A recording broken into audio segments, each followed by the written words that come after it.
1971 সালের মুক্তিযুদ্ধের শেষ প্রান্ত পাকিস্তানি হানাদার বাহিনী ও তাদের এদেশীয় যে দোসররা ছিলেন আমাদের মেধাবী সন্তানদের নির্মমভাবে হত্যা করে ঢাকার রায়ের বাজারের এই ইটখোলায় তাদের নিথর দেহ ফেলে রেখে চলে যায়। স্বাধীনতার পরে এই স্থানটি বধ্যভূমি হিসেবে পরিচিতি পায়।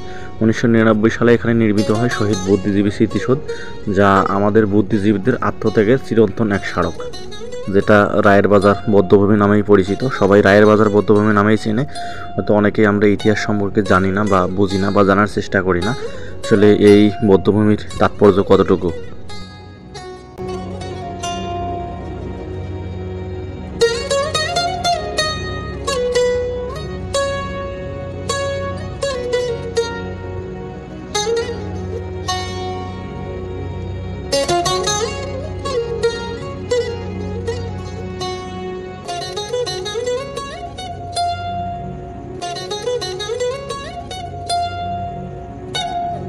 মুক্তিযুদ্ধের বিজয়ের সেই দ্বারপ্রান্ত, সেই সময়ের যে হত্যাকাণ্ডের শিকার হয়েছিলেন শিক্ষক, সাংবাদিক, চিকিৎসক, সাহিত্যিক, বিভিন্ন ইঞ্জিনিয়ার সহ অসংখ্য পেশার ব্যক্তিত্ব।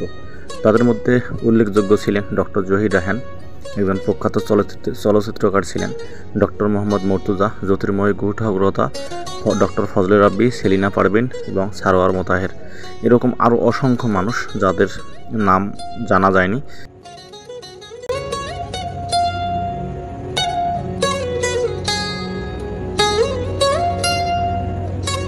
এই স্মৃতিসৌধের প্রতিটি ইট, প্রতিটি বাঁক আমাদের বুদ্ধিজীবীদের যে আত্মত্যাগ, সেটার কিন্তু নীরব সাক্ষী। তাদের স্বপ্ন ছিল একটি স্বাধীন সমৃদ্ধ বাংলাদেশ।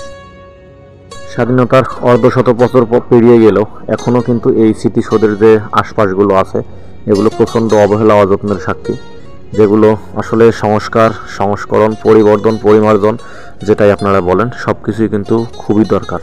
কারণ এই ইতিহাস আমাদেরই, যে ইতিহাস কথা বলে আমাদের বাংলাদেশের, আমাদের স্বাধীনতার।